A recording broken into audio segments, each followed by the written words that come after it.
이것이 무엇이냐라는 제목으로 말씀 나누겠습니다.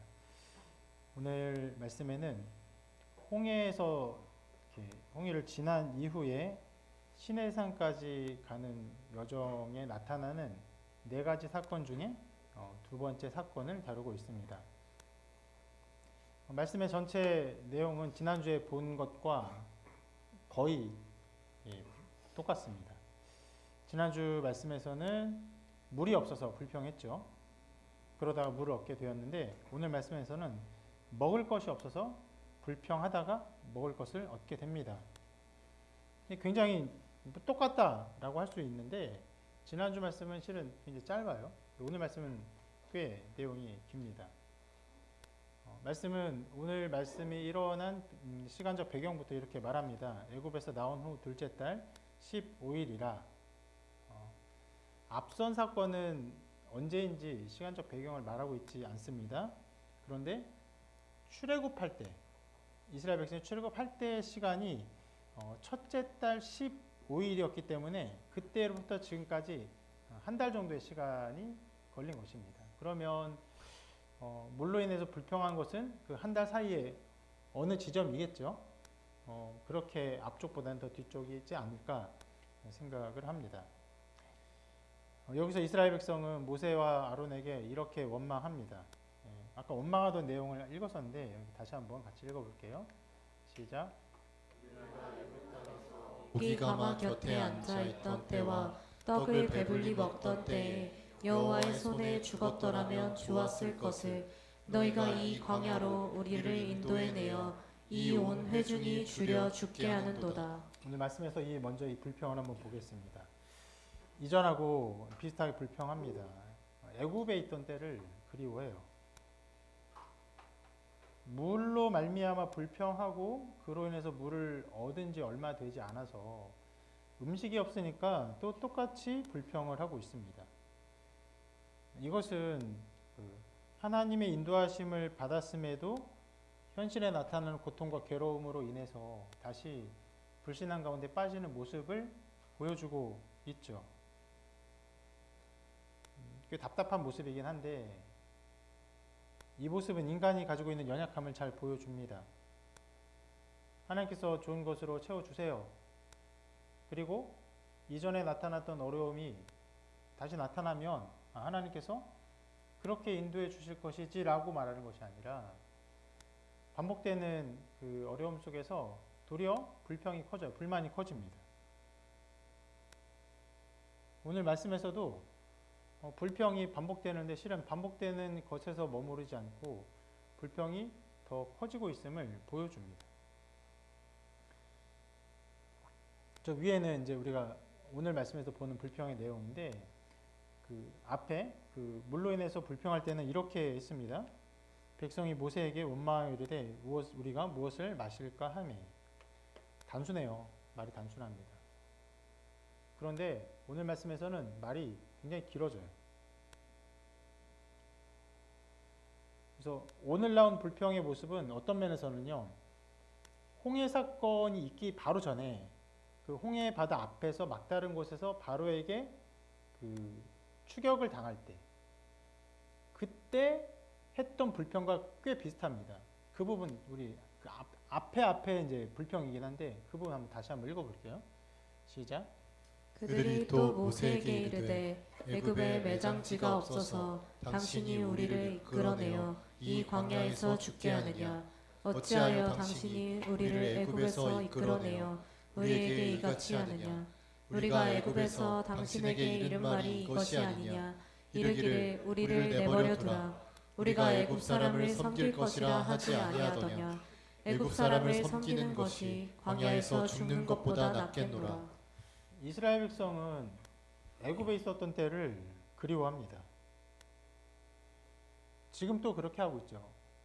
심지어 그 바로의 군대가 홍해에서 다 죽었습니다. 우리가 지난주 살펴본 것처럼 바로의 군대가 죽었다는 것은 실은 그때 고대 근동에 패권을 가지고 있었던 애굽이 더 이상 이웃 나라의 어떤 군사력을 발휘할 수 없는 연약함에 빠진 것이다. 그래서 그 바로의 군대의 멸망을 그 지역의 모든 족속들이 서로 들어 알고 있었고 하나님의 특별한 역사를 알고 있었다라고 보았습니다. 그러니까 지금 상황에서는 애굽의 그 군대가 다 죽었고 애굽은 국력이 굉장히 약해졌다라고 할 수 있어요. 그런데 그런 상황임에도 불구하고 애굽의 그때를 그리워하고 있는 것입니다. 심지어 아까 읽었던 오늘 그 불평의 말씀을 보면은 이런 부분이 있거든요. 우리가 애굽 땅에서 고기 가마 곁에 앉아 있던 때와 떡을 배불리 먹던 때에 여호와의 손에 죽었더라면 좋았을 것을.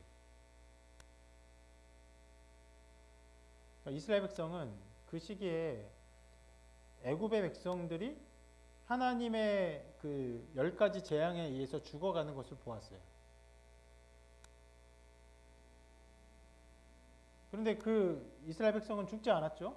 그냥 그 고기 가마 곁에 또 배불리 먹던 그때에 살았어요. 그냥 살았어요. 차라리 그때 애굽 사람들이 죽었던 것처럼 우리도 그때 하나님의 손에 죽었으면 차라리 좋았겠다 이렇게 말을 하는 거예요. 실은 지금 먹을 것이 없어서 죽은 상황이 아닙니다.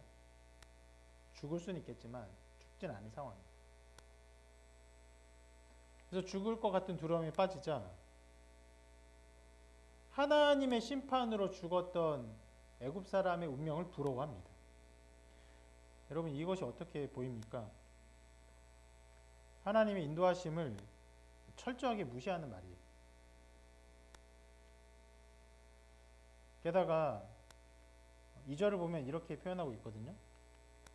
이스라엘 자손 온 회중이 그 광야에서 모세와 아론을 원망하여. 그 앞에 그 물로 인해서 불평할 때는 이렇게 기록합니다. 백성이 모세에게 원망하여 이르되 우리가 무엇을 마실까 하매. 좀 차이가 있습니다.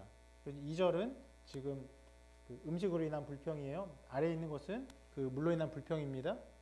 어떤 차이가 있습니까? 그 물로 인해 불평할 때는 그냥 백성이, 그런데 음식으로 인해 불평할 때는 이스라엘 자손 온 회중이. 차이가 있어요. 어떤 상황입니까? 물로 인해서 불평을 할 때는 백성 전체라고 말하지 않아요. 이제 백성들 중에 누군가 그런 불평을 했어요. 그런데 음식으로 인해 불평할 때는요, 모든 사람이 불평을 하는 것이.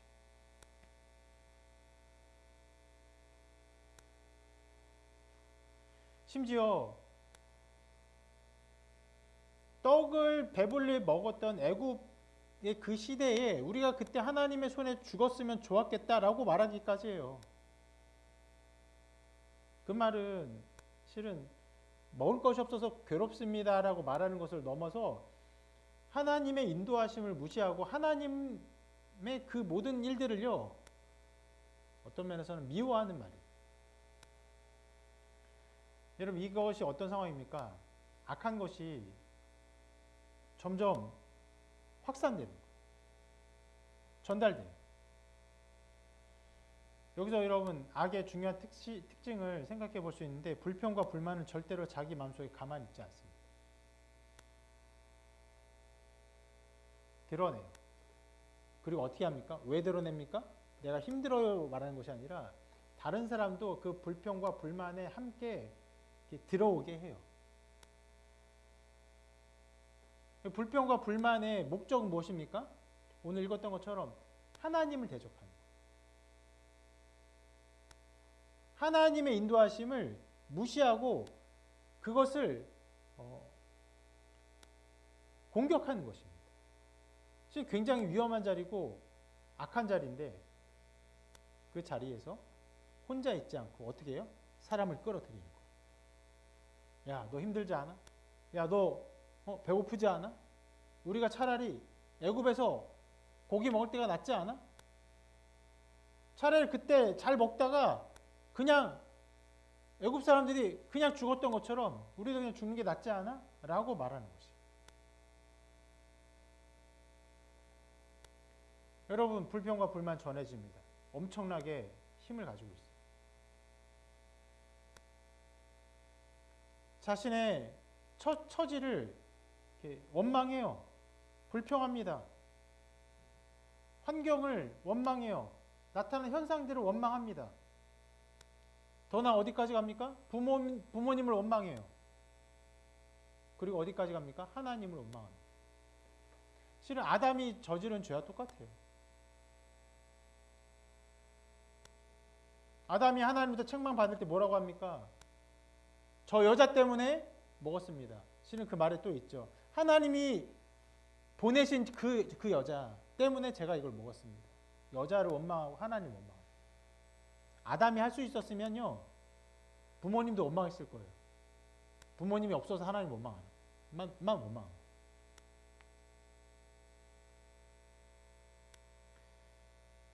여러분, 이것이 인간이 처한 상황입니다. 그러니까 그 이스라엘 백성들의 어떤 그들만이 가지고 있는 특별한 못된 성품, 못된 성질을 보여주는 것이 아니라 인간이 가지고 있는 굉장히 보편적인 그 성질, 더 나아가서 인간이 그렇게 빠지게 되는 악한 상태를 조장하는 사단마귀 악한 계계가 여기에 함께 드러나 있는 것이에요.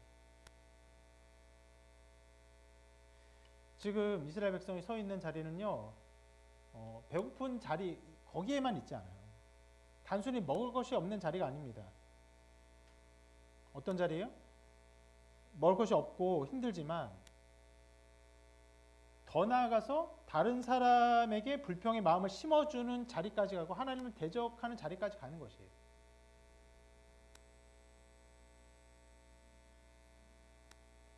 정도의 차이는 있지만 여러분, 이러한 모습이 얼마나 인간의 사회를 보여줍니까? 기술이 발전하면서, 인터넷이 발전하면서, 뭐 SNS가 발전하면서 이것이 긍정적으로 쓰이고 또 좋은 면으로 쓰이는 것들이 있죠. 우리 사회가 더 지성적이 될 것이다, 이성적이 될 것이다. 그리고 이 집단 지성이 우리를 더 나은 사회로 만들어 가게 할 것이다 라고 생각했지만 전혀 그렇지 않아요.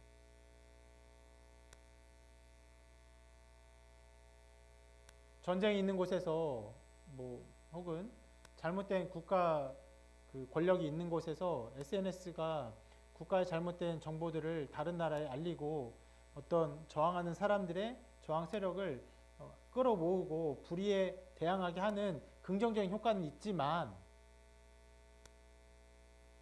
더 많은 상황에서 더 많은 나라에서 이런 것들은 이 기술의 발전은 무엇을 더 양산합니까? 불평과 불만과 원망과 미워함을 급속도로 확산시켜요. 그래서 최근에 얼마 뭐 벌써 한두 달 된 것 같은데 호주에서는 16세 이하의 학생들의 SNS 사용을 법적으로 전면 금지했습니다. 그리고 또 다른 나라도 거기에 동참하려고 하고 있어요. 왜요? 그냥 글을 쓰고 글을 나눠 보는 게 무슨 죄입니까? 그 깊은 곳에 있는 인간의 욕망과 죄의 그 악함을 보는 거예요. 비교하고 원망하고 불평하고 사회를 미워하고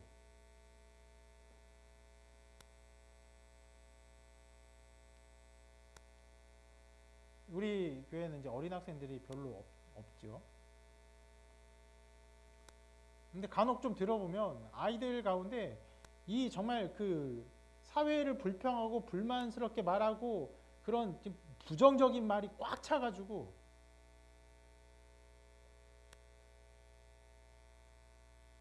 여러분 그게 지금 어린 아이들 학생들이 특별히 못돼 먹은 애들이라서 그런 것입니까? 그렇지 않죠. 인간이 그런 상태예요. 그런 인간의 상태를 여러 가지 기술이나 이런 인터넷이라는 SNS 같은 것들이 더 확산시킬 뿐이죠. 더 자극시키는 거예요. 남과 비교하고 다른 나쁜 소식, 정말 부정적인 소식을 더 빨리 전하고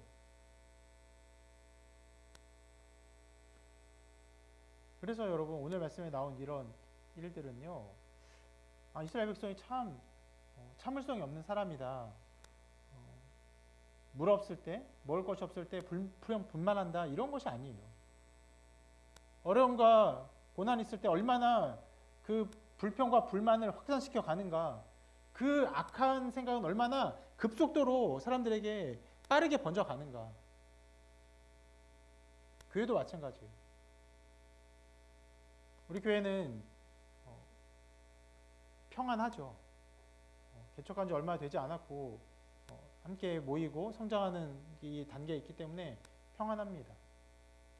근데 교회가 어떤 어려움에 처할 때가 있어요. 성장이 정체되고 교회 안에 불평과 불만의 일들이 일어날 때가 있습니다. 그러면 그것이 얼마나 빠르게 전달됩니까? 세력을 만들어요.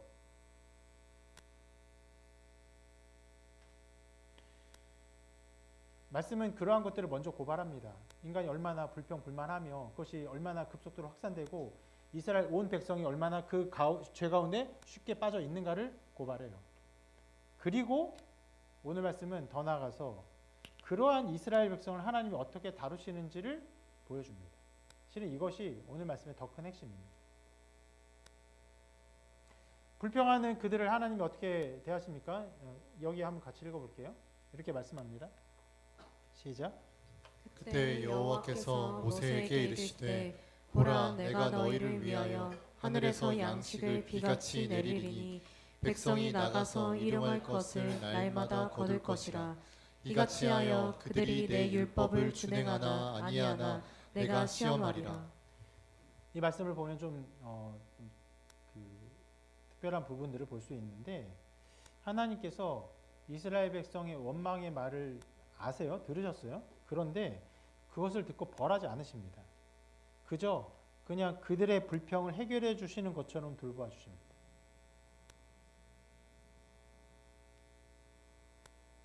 이것이 오늘 말씀에 나온 하나님의 성품이고 하나님의 돌보심입니다. 그를 돌보기 위해서 두 가지 양식을 주세요. 자, 모세가 이렇게 두 가지 양식을 말하는데 읽어볼게요. 시작. 여호와께서 저녁에는 너희에게 고기를 주어 먹이시고 아침에는 떡으로 배불리시리니 이는 여호와께서 자기를 향하여 너희가 원망하는 그 말을 들으셨음이라. 자, 여기서 계속 반복되는 것은 이스라엘 백성들의 불평입니다. 반복되는 불평이에요. 그런데 그보다 더 강조되는 것은 그런 불평에도 불구하고 하나님 그들을 참으시고 하나님 자비로 그들을 돌보신 그러한 하나님의 자비하심을 말씀은 더욱 강조하고 있습니다. 그리고 성경이 이러한 것들을 우리에게 보여주고 가르치는 것, 하나님이 그러한 것들을 우리에게 드러내신 것은요, 분명한 목적이 있습니다. 그것은 하나님의 성품을 보고 느끼고 그리고 우리가 그 성품에 참여하는 것이에요. 그것이 신앙의 열매입니다.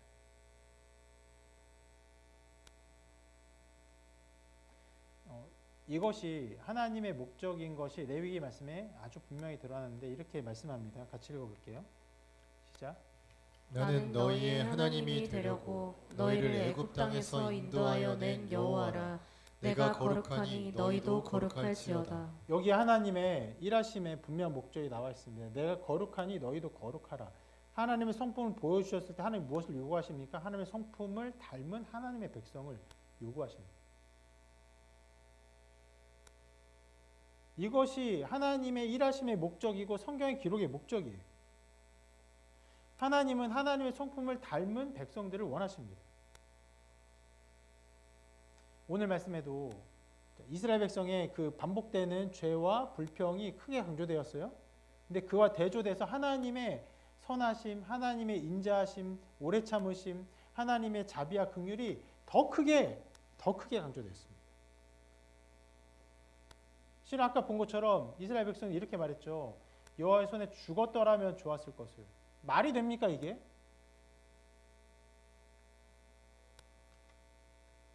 어떤 면에서 그래 그럼 죽어라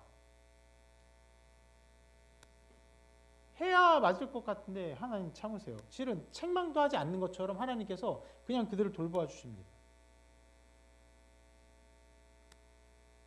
이것이 이스라엘 백성에게 또 우리에게 요구되는 하나님의 뜻이에요. 이스라엘 백성이 배은망덕할지라도 하나님이 그들을 참으시고 인내하시고 돌보신 것처럼 우리가 어떻게 됩니까? 형제를 사랑하고 돌봐야 합니다.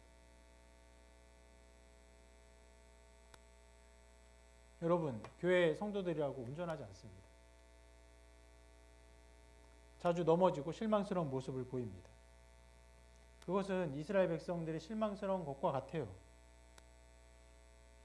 그런 하나님의 백성들을 연약하고 죄에 빠지고 실망스러운 백성들을 사랑하고 돌볼 것을 하나님이 우리에게 요구하고 계신 거예요. 그래서 바울이 이렇게 명령합니다.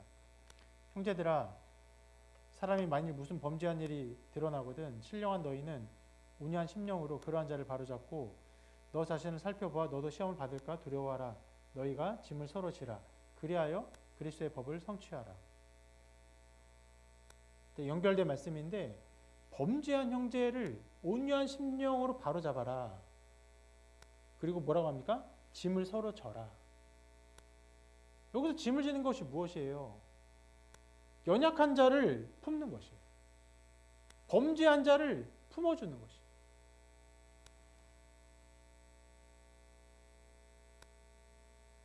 그것이 무엇이에요? 그리스도의 법을 성취하는 것이다. 그리스도께서 어떤 일을 하셨습니까? 우리의 죄를 짊어지셨어요. 죄 없으신 분이 우리의 죄를 짊어지고 죽으셨어요. 그것을 우리가 성취하는 것이에요. 범죄한 자들을 온유한 심령으로 바로 잡는 거예요. 물론 여기에는요, 실은 굉장히 고통스러운 일이 있습니다. 무슨 말입니까? 온유한 심령으로 그 사람들을 그냥 봐주어라가 아니에요. 바로 잡으라는 거예요. 여러분, 문제 있는 사람을 바로 잡는 거 굉장히 어렵습니다. 굉장한 인내가 필요하고 굉장한 용기가 필요하고 때로는요, 그 사람과 심각한 다툼까지도 야기해요.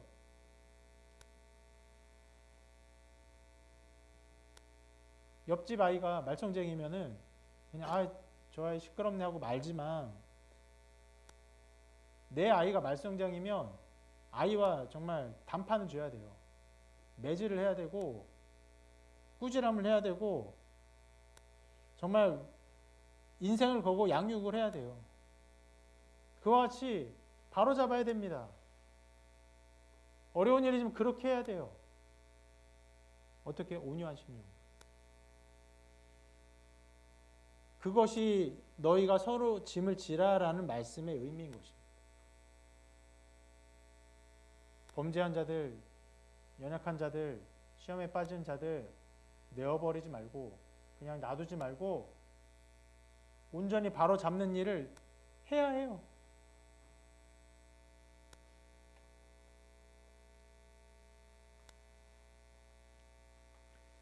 이것이 오늘 말씀에서 하나님의 성품이 우리에게 가르쳐주는 바이고 우리가 서 있어야 할 자리를 보여주는 것입니다. 그런 면에서 교회는 할 일이 정말 끊임없이 있습니다. 각 사람이 여러 어려움과 문제가 있어요.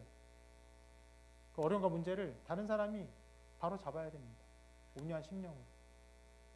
긴 시간을 가지고 바로 잡아야 합니다.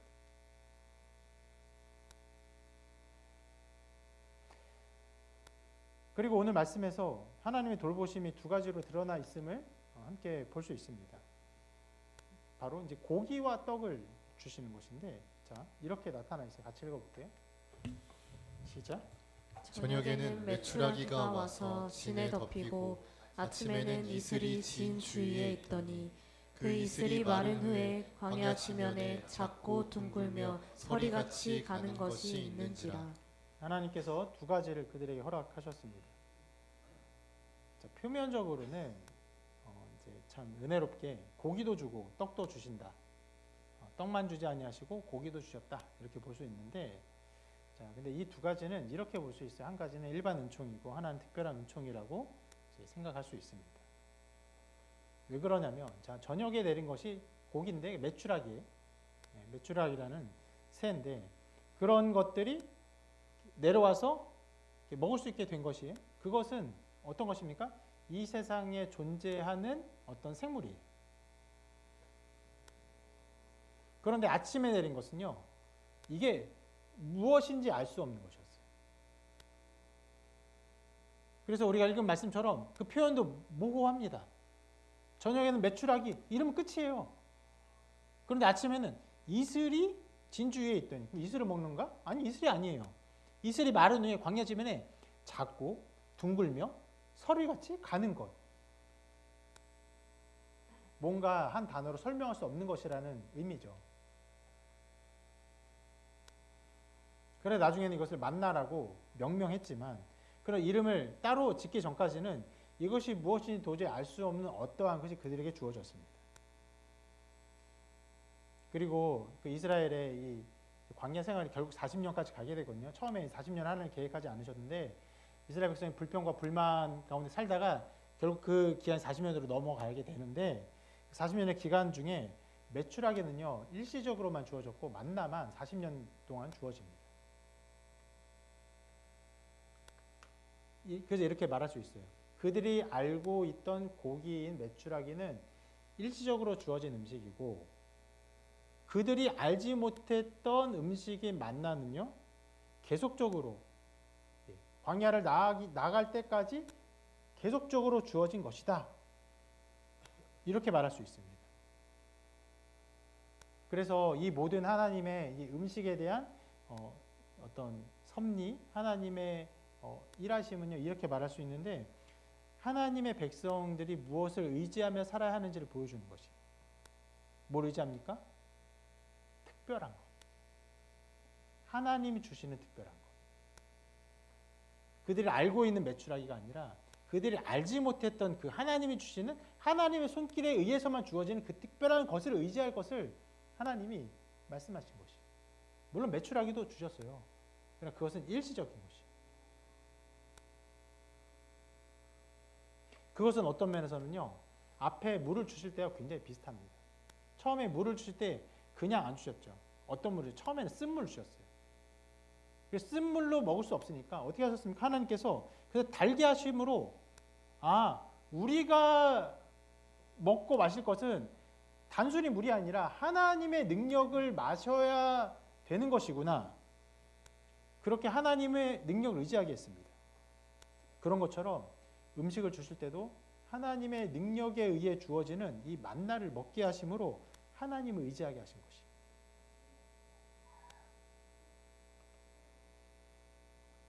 그러면 여러분 이 모든 일을 통해서 결국 하나님이 원하시는 것이 무엇입니까? 목말라 물 먹어. 하나님 음식이었어. 그래 음식 먹어. 이게 아니죠. 오늘 말씀에 하나님의 그 목적이 아주 분명히 나왔습니다. 이렇게 말씀합니다. 같이 읽어볼게요. 시작. 너희가 해질 때에는 고기를 먹고 아침에는 떡으로 배부르리니 내가 여호와 너희의 하나님인 줄 알리라. 네, 이러한 것들로 하나님을 아는 것이에요.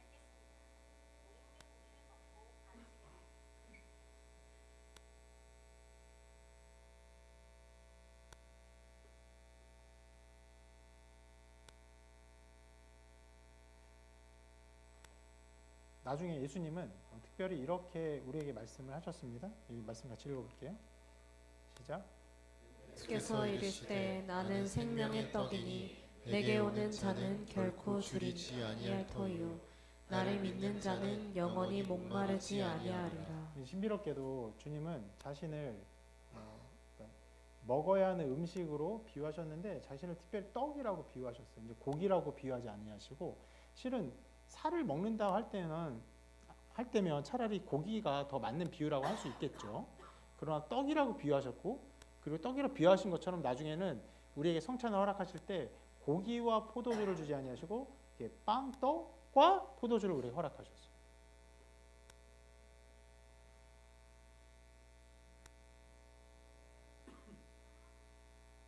그렇게 실은 이 고기와 만나를 주신 것 중에 특별히 만나를 의지하게 하신 것처럼 하나님은 우리에게 바로 말씀이신 예수 그리스도를 의지하게 하시는 것입니다. 그래서 이 모든 것들은 무엇을 의미합니까? 바로 하나님께서 우리 하나님의 백성이 사는 것은요 일반 은총 그것으로 사는 것이 아니에요. 그게 필요해요. 일반적인 은총이 무엇입니까? 우리 세상 모든 사람에게 믿음이 있건 없건 모든 사람에게 주어진 모든 것이나 공기와 물과 음식과 옷과 집과 땅과 이 많은 것들이 다 일반 은총이에요. 특별한 은총은 무엇입니까? 하나님께서 우리에게 주신 특별한 것들. 바로 만나와 같은 것들. 이 세상의 언어로 설명될 수 없는 것들. 특별한 은총의 가장 완성이 무엇입니까? 바로 예수 그리스도 자신이죠. 하나님이신, 그러면서 인간이신 예수 그리스도 자신. 그리고 또 우리에게 특별한 은총을 주셨죠. 예수 그리스도와 예수 그리스도에 대한 모든 것들이 적혀진 하나님의 말씀. 이것이 우리에게 주어진 특별한 은총입니다. 우리에게 이것을 의지하며 살게 하셨어요. 어떻게? 평생 동안.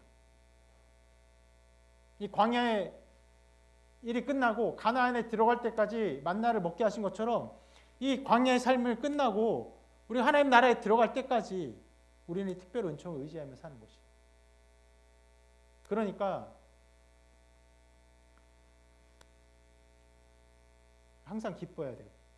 범사에 감사해야 돼요. 쉬지 말고 기도해야 됩니다. 먹을 것은요, 가끔 먹죠. 하루에 3끼 먹죠. 그러나 우리가 말씀을 끊임없이 먹으며 살아야 하는 거죠.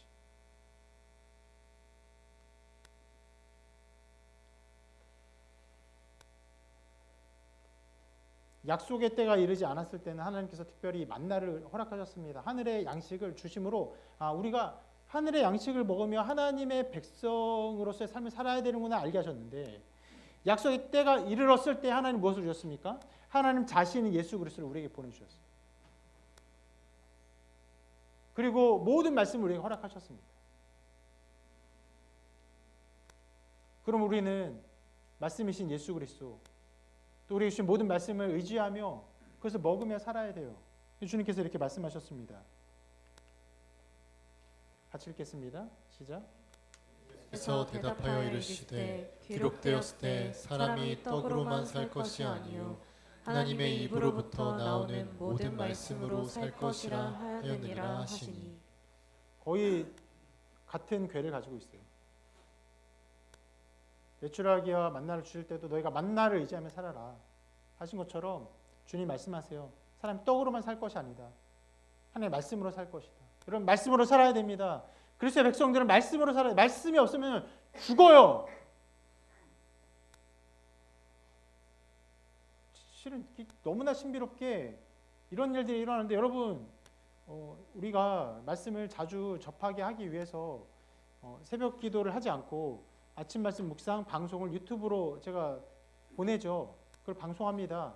왜요? 여러분, 어느에서든 어느 날이든 날마다 이 말씀을 듣고 이해하는 것이 끊이지 않게 하기 위해서 그런 방법을 취한 거예요. 그래서 여러분 듣죠. 어떤 사람은 성심성의껏 듣습니다. 시작부터 끝까지 라이브로 함께하며 기도하고 같이 기도하고 저와 채팅하면, 채팅도 합니다. 여러분, 라이브 방송 때. 라이브 방송 안 들으시면 채팅한 줄도 모르죠. 채팅도 합니다. 예, 채팅도 하고 인사도 나눌 때 인사도 다 나누고 성심성의껏 합니다. 어떤 사람은 그렇게 하지 않죠. 제가 하루 지나면 그 인사말 다 잘라버려요. 그래서 설교만 남깁니다. 길면은 뭐 15분, 20분, 짧으면은 뭐 15분 좀 안 되는 시간으로 잘라요. 게다가 그걸 어떻게 들을 수 있습니까? 라이브 때는 배속을 못 하겠지만 나중에 배속할 수 있어요. 1.25배속, 1.5배속 하면 거의 뭐 70%로 시간이 줄어들어요. 한 10분이면 다 듣습니다. 앞에 사람과 뒤에 사람 정성이 차이가 있긴 하죠. 그럼에도 불구하고 날마다 말씀 어쨌거나 들으면 여러분 삶이 정말 윤택해져요. 영적 삶이 윤택해집니다. 물론 매일마다 그런 일들이 여러분들이 마음을 다하지 않고 뜻을 다하지 않고 그냥 습관적으로 듣는데 매일마다 은혜가 충만할 수는 없어요. 그러나 그럼에도 불구하고 듣지 않으면요, 여러분 어떻게 됩니까? 여러분의 영혼이 메말라요. 여러분 육신이 굉장히 연약하죠. 그래서 하루 한 끼 안 먹으면 화가 나고 두 끼 안 먹으면 막 분노하고 그 다음부터는 이제 견딜 수 없는 상태가 돼요. 하루 이틀 금식하는 거 쉽지 않습니다. 여러분 육체도 그런데 여러분 영혼은요 더 그래요. 여러분 실제로 여러분 영혼의 그 마음이 얼마나 연약합니까? 누군가 한마디 잘못된 말 한마디만 하면요 그 마음에 상처가 돼서 못 잊어요. 그럼 여러분 육신이 약합니까? 여러분 영혼이 약합니까? 영혼이 훨씬 약해요. 육신은요 부러져도 3달 4달 걸리면 나아요. 오래 걸려도 1년 2년 지나면 나아요. 그런데 한마디 상처받는 말 한마디 들으면 그 사람은 못 잊어요. 지금도 여러분 머릿속에 기억나는 어떤 사람들이 있을 거예요. 그만큼 여러분의 영혼이 약해요. 연약해요. 근데 여러분 육신의 음식을 먹을 때는 정말 끊임없이 무엇을 먹을까 무엇을 마실까 염려하면서 그 좋은 거 먹고 좋은 거 마시는데 여러분 영혼에는 음식을 하루 이틀 사흘 나흘 안 주고 아무렇지 않은 것처럼 어떻게 살아갑니까? 여러분 그래서 날마다 말씀 사람이 떡으로만 살 것이 아니라 하나님의 모든 말씀으로 살 것이라는 말씀을 위해서 말씀의 분명한 삶을 살게 하기 위해서 날마다 말씀에 거해야 됩니다. 말씀 묵상은 어떻게든 여러분 들으십시오. 제가 아까 말할 때 정성껏 듣는 사람 그리고 나중에 잘라 듣고 1.5배속으로 듣는 사람을 차등을 두면서 이 사람의 어떤 불성실을 책망하는 것처럼 느꼈을지 모르지만 그게 목표가 아니에요. 그렇게라도 들으라는 거예요.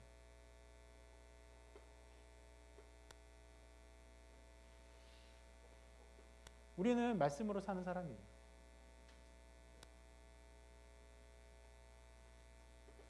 그리고 오늘 말씀에 이 만나에 대한 굉장히 특별한 성질을 좀 한번 살펴보도록 하겠습니다. 굉장히 특별한 부분인데 말씀을 같이 한번 읽어볼게요. 같이 읽습니다. 시작. 여호와께서 이같이 명령하시기를 너희 각 사람은 먹을 만큼만 이것을 거둘지니 곧 너희 사람 수요대로 한 사람에 한 오멜씩 거두되 각 사람이 그의 장막에 있는 자들을 위하여 거둘지니라 하셨느니라. 이스라엘 자손이 그같이 하였더니 그 거둔 것이 많기도 하고 적기도 하나 오멜로 되어 본즉 많이 거둔 자도 남음이 없고 적게 거둔 자도 부족함이 없이 각 사람은 먹을 만큼만 거두었더라. 굉장히 좀 특이한 설명. 여러분 이걸 잘 보면요 이 내용을 잘 이해하지 못할 수 있습니다. 자, 하나님께서 명령하셔 한 오멜씩, 그러니까 쉽게 말하면 뭐 대략 2리터씩 거두라고 말씀하신 거예요. 그것이 한 명의 양이다라고 말씀하셨어요. 그런데 이스라엘 백성이 어떻게 거뒀습니까? 이렇게 나왔어요. 거둔 것이 많기도 하고 적기도 하나. 무슨 말입니까? 이스라엘 백성이 2리터씩 거두었어요? 아니요, 그렇지 않았어요. 많이 거두기도 했고 적게 거두기도 했어요. 그런데 신기한 일이 일어나요. 오멜로 되어본 즉, 그러니까 오멜이라는 어떤 그 수량을 측정하는 말 그대로 대박 같은 게 있었던 것 같아요. 그걸로 재어본즉 많이 거둔 자도 안 남아. 적게 거둔 자도 부족함이 없는 거예요. 이상한 일이 일어났어요. 자, 하나님은 분명히 이 양식을 통해서 공평한 분배를 명령하셨어요. 그런데 그것을 시행하는 사람들은요, 정말 그 말씀대로 정확하게 시행했습니까? 아니요, 못했어요. 많이 하기도 하고 적기도 했어요. 실은 그럴 수밖에 없죠. 여러분, 이스라엘 백성이 거의 200만이 넘는 사람이라고 보통 추정되는데 200만의 사람이 되는 양식을 각 사람이 알아서 들어가서 거둬오는 이렇게 작고 동글며 이런 거잖아요. 작고 동글, 예를 들어서 뭐 쌀 알이라고 해볼까요? 모든 사람이 오멜이라는 그 대박 같은 도구가 없이 뭐 비슷한 어떤 이런 것을 사야 될 거 아니에요. 그 당시에 뭐 다이소에서 이런 거 살 수 있지 않잖아요. 그러니까 어떤 도구를 자기가 알아서 구해서 오는데 누구는 많이 거두고 누구는 적게 거둘 수밖에 없어요. 모든 사람이 2리터씩 정확히 거둘 수 있는 것은 불가능합니다. 그런데 그런 면에서 이스라엘 백성이 하나님의 명령에 정확히 순종했냐? 아니요. 정확하게 완벽하게 순종하지 못했어요. 그런데 어떻게 돼요? 남음이 없어요. 많이 거둔 사람도 남음이 없고 적게 온 사람도 부족함이 없었어요. 하나님이 그들의 그 순종 어떤 것이요? 하나님 이 한 오멜 거두라고 2리터 한번 걷어볼게요. 2리터를 걷어왔어요. 엉성해. 안 맞아. 근데 하나님이 그것을 받으시고 2리터로 맞춰주셨어요. 굉장히 이상한 일이 일어나.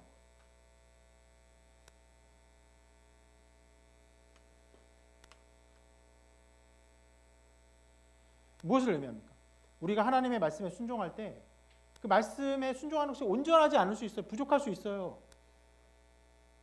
때로는 지나칠 수 있고 때로는 부족할 수 있어요. 그런데 하나님께서 그것을 받으시고 온전케 하세요.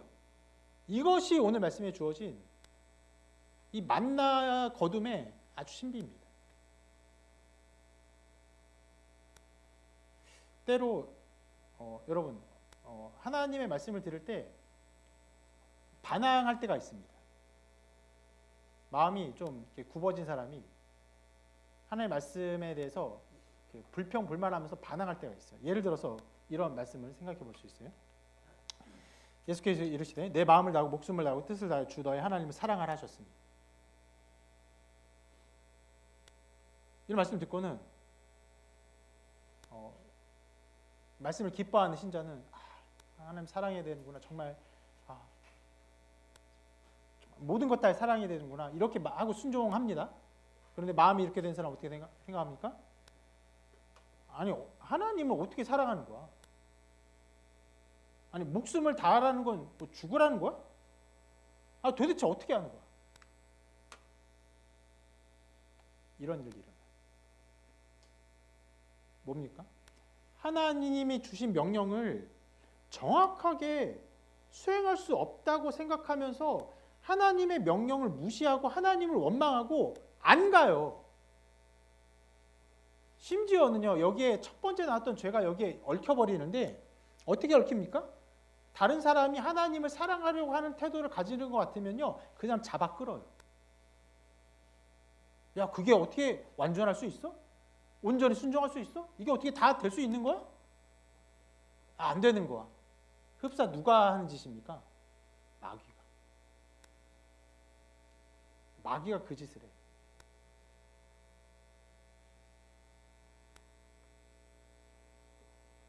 마귀가 말씀을 조금 비틀어서 그 말씀에 순종하지 못할 것처럼 하게 해요.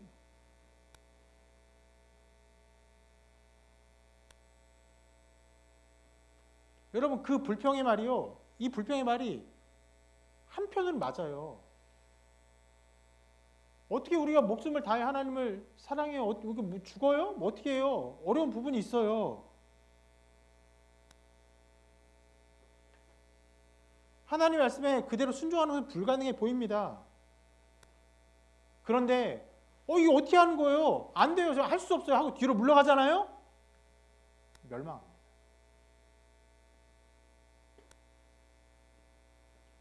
멸망하는 자와 믿음 있는 자를 말씀이 이렇게 구분합니다. 우리는 뒤로 물러가 멸망할 자가 아니요 오직 영혼을 구원함에 이르는 믿음을 가진 자니라. 멸망한 자의 특징이 무엇이에요? 뒤로 물러가는 자예요. 뒤로 물러가. 안 돼. 할 수 없어. 그건 내가 하는 게 아니야. 안 나가요. 안 나가요. 한 걸음을.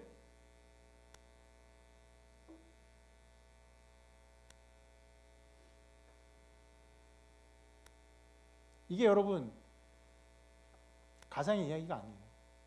굉장히 실제적인 이야기입니다.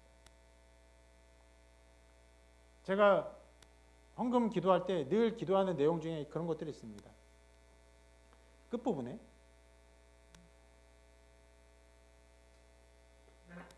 우리 마음을 다하고 우리의 사랑을 다하고 우리의 모든 것을, 우리의 인격을 하나님께 드리는, 전부 드리는 그런 복을 내려달라고.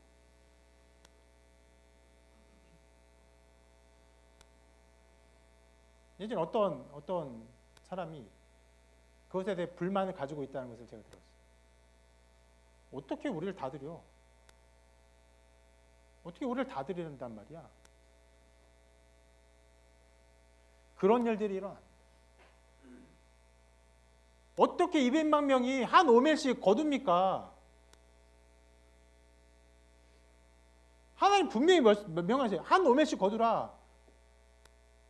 그렇게 할 수 없었어요. 그런데 순종하면요, 많이 거둔 자도 남음이 없고 적게 거둔 자 부족함이 없었어요. 그래서 믿음 없는 자는요, 안 돼요. 할 수 없어요. 뭐 어떻게 하라는 거예요? 뒤로 물러가요. 믿음 있는 사람 어떻게 합니까? 나아가요. 불가능해 보이지만 순종하고 나아갑니다. 그 한 걸음을 걸어요. 실은 우리 교회가 이 카페를 처음 시작할 때 똑같은 일이 벌어졌어요. 믿음 없는 사람은 별것 아닌 것 같이 계속 트집 잡아요. 안 됩니다. 망합니다. 실패합니다. 할 수 없어요. 너무 화가 났어요, 진짜. 심지어 그렇게 망합니다라는 그런 극단적인 말을 떠나서라도 뭐 하나 할 때마다 이거 안 돼요, 저거 안 돼요. 말만 계속 부정적으로. 실제로 그 말이 맞아요. 안 되고 불편한 것이 있어요. 근데 여러분, 지금 어떻습니까? 그 사람들의 모든 말과 생각과 행동과 태도와 어떤 것들은 아무것도 없는 것처럼 교회는 온전히 섰고 우리는 은혜 가운데 살아갔고 하나님 나라 이루며 기뻐하며 살아가고 있어요. 그렇게 말한 사람들 아무도 남지 않았어요. 이 말씀이 거짓입니까? 뒤로 물어가 멸망할 자라는 것이 거짓입니까? 너무나 실제적으로 이루어져요.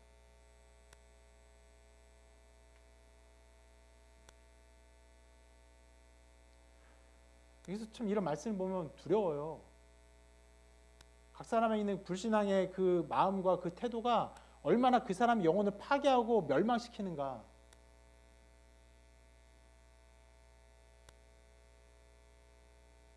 단순히 그런 상황에서 어떤 면에서 이 일을 하려는 내 마음만 불편하게 하고 그랬으면 다행이죠. 제가 비판하는 그 사람이 이 자리에 있었으면 훨씬 나았을 거예요. 이렇게 제가 평가하지 않을 수 있어서 훨씬 나았을 거예요. 근데 그렇게 말한 사람들이 남김없이 사라졌습니다.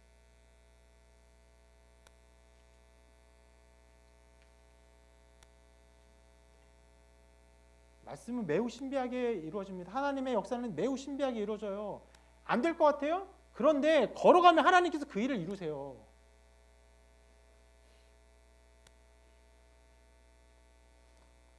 그리고 오늘 말씀에서 이제 마지막으로 살펴볼 건데요. 아니네요. 마지막이 아니네요. 죄송합니다.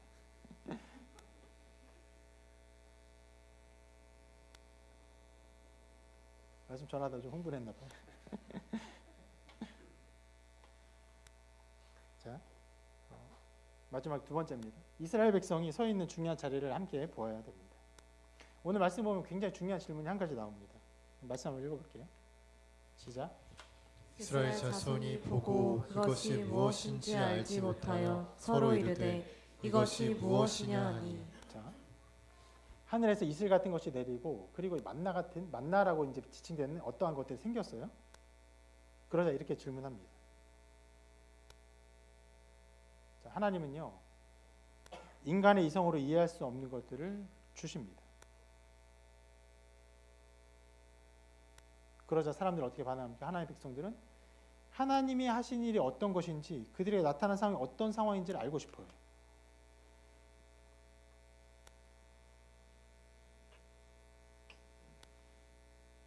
여러분, 이것이 중요한 지점입니다. 하나님은 우리가 이해하지 못할 일을 주세요. 그것은 쉽게 이해될 수 있는 것이 아닙니다. 어떤 면에서 하나님이 하는 일을 그냥 그건 당연히 그렇게 되지 그냥 믿고 그냥 받아들이면요, 세상 사람들은 어떻게 그것을 받아들이냐. 예, 말씀에 난 이 모든 것들을 되게 어리석은 일로 봅니다. 우리 고린도전서에 본 것처럼 복음은요, 이 세상 지혜로 볼 때는요 정말 어리석은 것이에요. 그것을 쉽게 이해될 수 있는 것이 아닙니다. 그럴 때 우리 어떻게 됩니까? 네, 말씀처럼 의문을 품어야 돼요. 그리고 그것에 대해 배워야 됩니다. 여러분, 이것이 우리가 서 있어야 될 굉장히 중요한 자리입니다.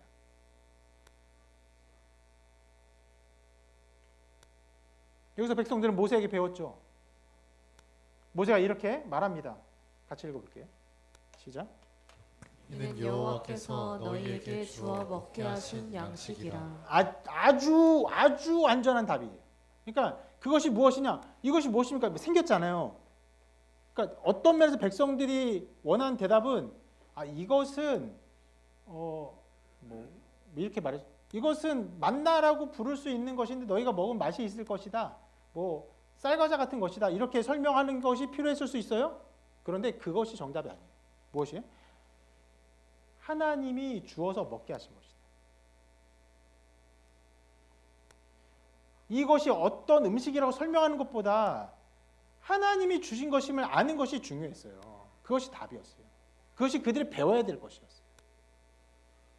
이것은 메추라기처럼 어떤 이름으로 명명되거나 설명될 수 있는 것들이 아니에요. 그러나 아주 명료하게 하나님이 주신 음식이다.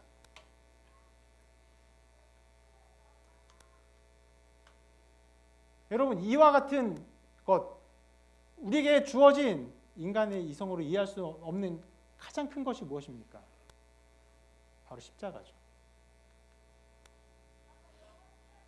이해할 수 없어요. 여러분, 복음을 전하고 복음을 나누면요, 정작 가장 크게 부딪히는 그 자리가 어디입니까? 예수님이 부활했다는 거예요. 그걸 네가 어떻게 믿을 수 있냐? 거꾸로 말하면 뭐예요? 도저히 믿을 수 없는 일이라는 거예요. 이해할 수 없어요.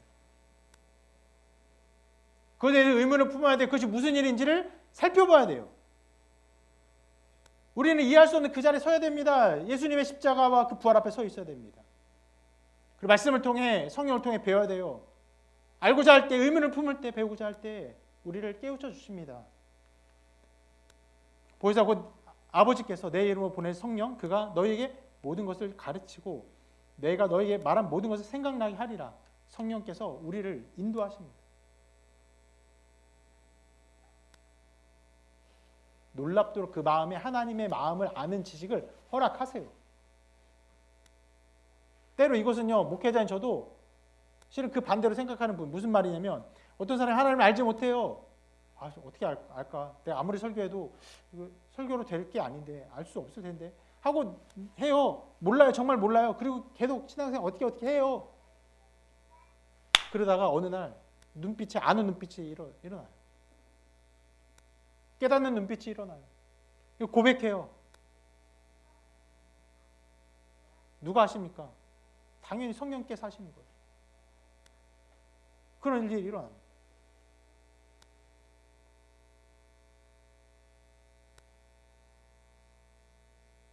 그때는 모세를 통해 배우게 하셨다면 지금 목회자를 통해 배우게 하셨죠.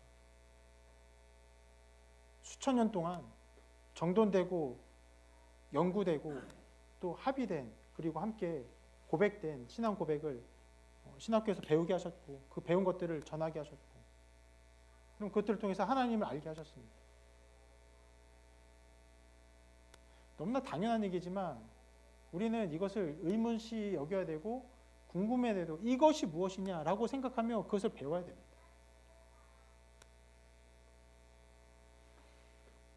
그리고 오늘 말씀에서 살펴볼 마지막 부분입니다. 그것은 바로 하나님의 영광입니다. 자, 오늘 말씀 이것이 좀 굉장히 다루기 어려운 부분이긴 한데 제가 말씀을 읽어볼게요. 좀 긴 말씀인데 가능하면 한 화면에 다 나왔으면 좋겠는데 한 화면에 다 나오게 하려면 글씨가 너무 작아져서 두 화면에 넘어갈 겁니다. 근데 중간에 하나님의 영광이라는 그 어떤 표현이 나오는데 그것이 전체 흐름에서 얼마나 좀 어색한가를 여러분 이게 중요한 건데 성경을 낯설게 보기예요. 낯설게 보기를 좀 해봤으면 좋겠어요. 얼마나 이상한 표현이라고 생각할까요? 아니면 이상한 구문이라고 생각할까요? 한번 보세요. 제가 읽어드릴게요. 모세가 또 이르되 여호와께서 저녁에는 너에게 고기를 주어 먹이시고 아침에는 떡으로 배불리시리니 이는 여호와께서 자기를 향하여 너희가 원망하는 그 말을 들으셨음이라. 우리가 누구냐? 너희의 원망은 우리를 향하여 함이 아니요 여호와를 향하여 함이로다. 모세가 또 아론에게 이르되 이스라엘 자손의 온 회중에게 말하기를 여호와께 가까이 나오라. 여호와께서 너희의 원망함을 들으셨느니라 하라. 아론이 이스라엘 자손의 온 회중에게 말하매 그들이 광야를 바라보니 여호와의 영광이 구름 속에 나타나더라. 여호와께서 모세에게 말씀하여 이르시되 내가 이스라엘 자손의 원망함을 들었노라. 그들에게 말하여 이르기를 너희가 해줄 때에는 고기를 먹고 아침에는 떡으로 배 부르리니 내가 여호와 너희의 하나님인 줄 알리라 하라 하시니라. 실은 더 긴 흐름 속에서 제가 앞뒤를 좀 잘라서 여호와의 영광이 나온 부분을 좀 잘랐는데, 자, 말씀의 전체 내용은 하나님께서 원망하는 이스라엘 백성들에게 어떻게 그들을 먹이시고 무엇을 먹이시고 하는 것들이 쭉 나왔어요. 그러니까 원망하고 하나님은 메추라기와 만나로 그를 먹이실 걸 말씀하신 것들이 쭉 나옵니다. 그런데 그 중간에 어떤 면에서는 이 사건에서는 가장 없어도 되는 것 같은 사건이 벌어져요. 뭐라고요? 아까 본 것처럼 그들이 광야를 바라보니 여호와의 영광이 구름 속에 나타나더라. 이게 이 전체 사건에서 무슨 상관이에요? 배고파서 원망하고 하나님께서 만나를 주셔서 먹이시고 그냥 먹고 그들이 오매를 재봤더니 남은도 부족함이 없는 놀라운 일을 벌여요. 실은 그 뒤에 또 다음 주에 또 만나를 살펴볼 거예요. 근데 그 중간에 굉장히 낯설고 이상한 일이 벌어졌어요. 전체 사건과는 관계없는 것 같은. 실은 여기서 표현된 여호와의 영광이라는 단어는요, 구약성경에서 매우 중요하게 사용되는 단어입니다. 이것은 이제 히브리어로 크보드 아도나이. 실은 정확히 읽는 거를 좀 무시한다면 크보드 야훼 이렇게 할 수 있겠지만 야훼라는 것을 아도나이로 읽는데 오른쪽 왼쪽으로 읽는 거예요. 일부러 히브리어를 썼어요. 이것이 구약에서 매우 중요하게 표현되는 단어인데 어디에 처음 쓰이냐면 바로 오늘 말씀 7절에서 처음 쓰여요. 그러니까 7절에서는 이렇게 나옵니다. 아침에는 너희가 여호와의 영광을 보리니, 그러니까 여호와의 영광을 볼 것이다, 그렇게 할 것이다 라는 표현으로 나오는데 진짜 여호와의 영광이 나타난 장면이 어디입니까? 저기예요.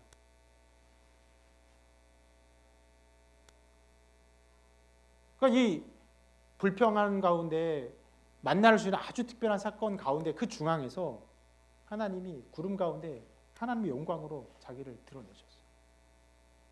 그리고 그들은 광야에서 구름 가운데 나타난 하나님의 영광을 보았어요.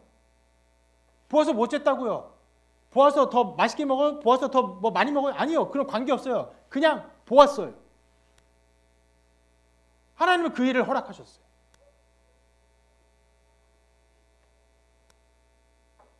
그것이 앞뒤 상황에서 왜 중요하고 왜 필요하고 어떤 인과가 있는지 아무것도 없지만 하나님은 영광스러운 임재 가운데 그들로 하여금 하나님의 영광을 보게 하셨습니다.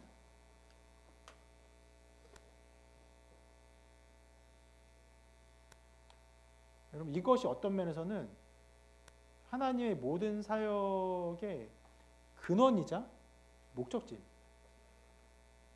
하나님은 하나님의 영광을 위해서 일하세요. 하나님 영광을 위해서 우리를 만드셨고 하나님 영광을 위해서 우리를 구원하셨고, 그리고 우리의 구원을 통해서 하나님 어떻게 하길 바라세요? 하나님 영광 받기를 바라세요.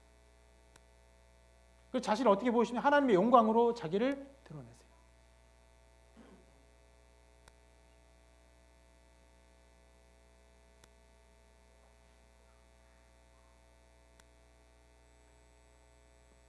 흡사 이 만나를 주시는 이 모든 사건이 하나님의 영광으로 이루어진 것을 알게 하시고, 그리고 만나를 먹으며 살게 될 이스라엘 백성이 하나님의 영광 위에 살게 되며 살아야 할 것처럼 말씀하시는 것처럼 그 중앙에 정말 아무 설명 없이 여호와의 영광을 보여주세요. 우리 삶도 그와 똑같습니다. 여러분, 우리의 삶의 목적은 우리의 행복이 아닙니다. 이 우주 속에서 영원한 시간 속에서 우리 먼지 같은 작은 사람이 느끼는 그 작은 행복이 얼마나 영원하면 얼마나 가치가 있겠습니까? 근데 놀랍게도 하나님 우리의 먼지 같은 우리의 존재를 통해서 하나님 영광 받기를 기뻐하셨어요. 누구를 통해? 우리를 통해. 그렇기 때문에 우리의 삶의 목적은요, 우리 행복이 아니라 우리를 돌보시는 자비롭고 사랑이 많으시며 우리를 먹이시고 입히신 하나님, 그 하나님의 영광 앞에 사는 것이 우리 삶의 목적입니다.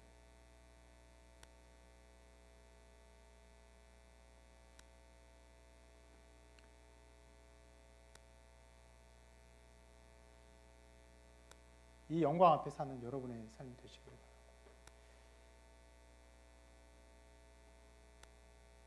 또 여러분 삶을 통해서 하나님께 영광 돌리시기를 주님의 이름으로 축원합니다.